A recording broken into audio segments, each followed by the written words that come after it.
Hello, I'd like to take the opportunity today to demonstrate the termination of one of our EZ240 NMH-X series connectors on our LMR240 cable. First thing I want to just point out is with these X series connectors, regardless of whether it's a straight end male, a BNC, and right angle, a 7/16 DIN, they all are designed to take the same exact strip dimensions, and they align with the tool, the CST-240A prep tool. We'll also demonstrate the WSB-240 weather seal boot. This weather seal boot will seal the back end of the connector to IP67 as well as provide strain relief. The whole termination process is very quick. This happens to be an easy style connector, so it's a gold-plated beryllium copper spring finger contact.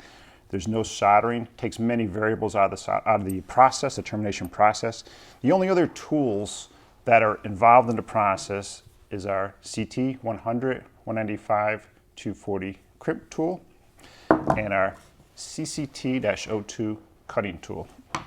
The cutting tool is an important step that some people overlook. You want to get a nice, clean, sharp cut on the cable, a square cut, and keep the cable round, maintain uniform impedance. What we'll do is we'll get a couple inches back from the end of the cable, apply a little bit of pressure, downward pressure on the tool, and spin it around the tool. Basically, we're scribing through the braid, getting down to the center conductor, and we're just snapping the center conductor. As you can see, the cable remains nice and round. It's a clean cut and it's square. At that point, we'll take our silicone lubricant and just put a drop of the lubricant onto the cable. This is biodegradable, it's quick drying, no residue. Take our molded silicone boot. Once it hits that lubricant, will allow us to slide it back onto the cable a little bit, like so. Take our crimp ferrule, slide the crimp ferrule over the cable. At this point, we'll take our CST-240A prep tool. It's got two sides. It's labeled side 1 and side 2. Make sure you start with side 1. You may want to just take a look in the back, make sure it's not a pellet from the last time you used it stuck in the back. Place it over the cable till it stops. There's a spring finger thumb switch there. Now you start to push down with your thumb as you're turning it around the cable. Once that thing bottoms out, make a complete revolution. At least one revolution after that.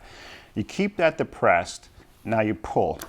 And what you do is you take that whole pellet and you got a nice clean exposed center conductor there, a nice clean cut on the core. That's what you want. You take that tool, you flip it around to side 2, and it's just like, you want to make sure it's set for straight. It's like an old-fashioned pencil sharpener.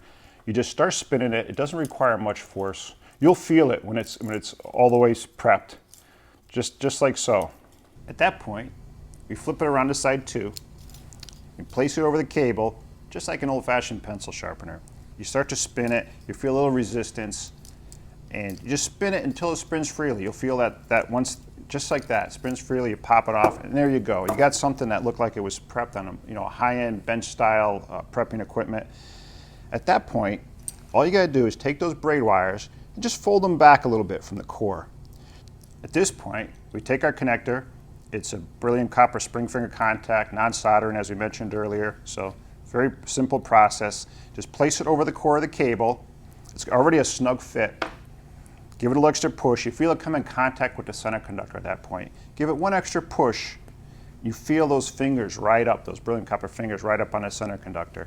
Now, this is a no braid trim connector. So you take the ferrule, bring it up, all the way, and you'll see those braids are right where you want them to be. There's no need to trim them with a pair of scissors. They're perfectly positioned there. At this point, you take your CT100, 195, 240 crimp tool, and you're going to use a 255 hex crimp die.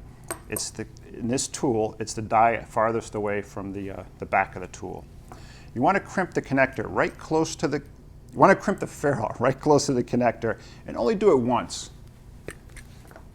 And the reason I mention that is you'll see the way the ferrule is designed. There's some overlap between the jacket and the ferrule. There's a little bump in the back of the ferrule. Leave that just as it is. If you were to crimp that, you'd crush the jacket, you'd change the impedance of the cable, and you'd alter the performance of the cable. At this point, we have our WSB boot back here. As I mentioned earlier, this is a quick drying, biodegradable material. Just put another drop of lubricant there. And slide this boot up. And there's ribs in the back of the connector, and it'll pop up over those ribs, like so. And now you have a connector that's sealed for IP67. You get a nice strain relief. You have a connector that's got excellent corrosion resistance, it's tri-metal plated, excellent VSWR resistance. And if you were to do 10 of these with this tool, this connector, this method, you'd see the same repeated performance over and over again. That's what these tools and these connectors do for you. They give you excellent performance, and it's repeatable. Thank you very much.